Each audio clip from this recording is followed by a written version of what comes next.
తెలంగాణ రాష్ట్ర వ్యాప్తంగా ఉన్న పెన్షన్‌దారులందరికీ కూడా నమస్కారమండి. Welcome to my channel. Telangana రాష్ట్ర వ్యాప్తంగా ఉన్న పెన్షన్ సంబంధించి మనకి ఆసరా చేయూత పెన్షన్ సంబంధించి రూ. 4,000, రూ.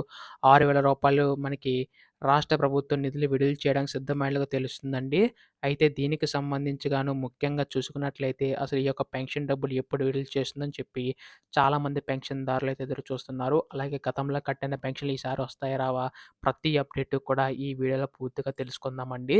సో, ఈ వీడియోనైతే పూర్తిగా చివరి వరకు అయితే చూడండి.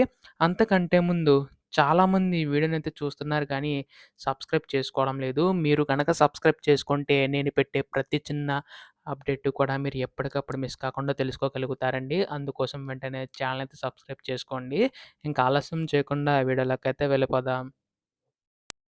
సో, ప్రస్తుతం తెలంగాణ రాష్ట్ర ప్రభుత్వం ఎన్నికల్లో అనేక హామీలనేవైతే ఇచ్చింది కదండీ! అయితే ఇందులో భాగంగానే మనకి ఈ యొక్క ఆసరా చేయూత పెన్షన్ సంబంధించి నిధులనేవైతే విడుదల చేయడానికి సిద్ధమైనట్టుగా తెలుస్తుందనమాట. అయితే మీ అందరికీ గతంలో మనకి ఆసరా చేయూత పెన్షన్ కింద వృద్ధులు, వితంతులకి రూ. 2,000, దివ్యాంగులకి రూ. 3,000 చొప్పున అందించేవారు. అయితే ఈ ప్రభుత్వం దాన్ని కాస్త మనకి రూ. 2,000 పొందుతున్న వారికి మనకి రూ. 4,000 అలాగే రూ. 3,000 పొందుతున్న వారికి రూ. 6,000 చొప్పున అందించడానికి సిద్ధమైనట్టుగా తెలుస్తుందండి రాష్ట్ర ప్రభుత్వం అయితే. అయితే దీనికి సంబంధించి మనకి రాష్ట్ర ప్రభుత్వం నిధులనేవి ఎప్పుడు విడుదల చేస్తుంది అన్న దానిపై చాలా మందికైతే సందేశం అయితే ఉందన్నమాట. అయితే ప్రస్తుతం మనకొచ్చిన అప్డేట్ ప్రకారం మనకు నిధులనేవి తొందరలో అయితే విడుదల చేయనున్నాయండి. గతంలో కట్టిన పెన్షన్‌లు కూడా మనకైతే ఈ యొక్క నెలలో ఇచ్చే అవకాశం ఉందండి. అయితే ముందుగా ఏ జిల్లాలకు జమ చేస్తారని చెప్పేసి అంటున్నారు.